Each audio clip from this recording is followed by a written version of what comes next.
Turkmenistan আর বাহরাইনের match 2-2 গোলে draw হওয়ায় নিশ্চিত হয়ে গেছে বাংলাদেশ মেয়েদের এএফসি এশিয়ান কাপের খেলা।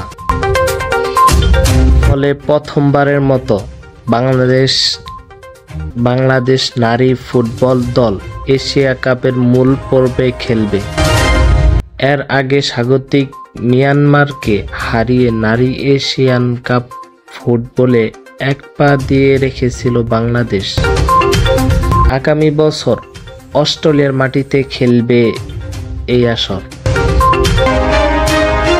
1980 সালে কুয়েতে বাংলাদেশের পুরুষ ফুটবল দল খেলেছিল একটি এশিয়া কাপ।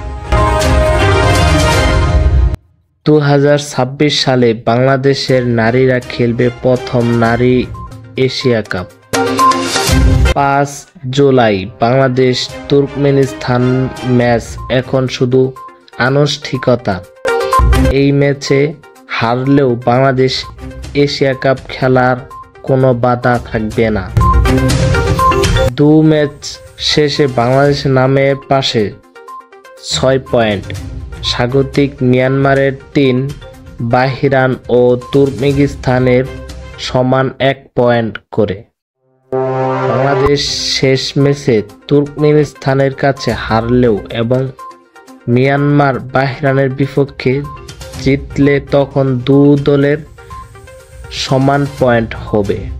টুর্নামেন্টের বায়োলজি অনুযায়ী প্রথমে হেড টু হেড বিবেচনা হবে। বাংলাদেশ মিয়ানমারকে হারানোই বাংলাদেশের গ্রুপের সেরা হিসেবে গণ্য হবে। ফলে আজই বাংলাদেশের এশিয়া কাপ নিশ্চিত হলো।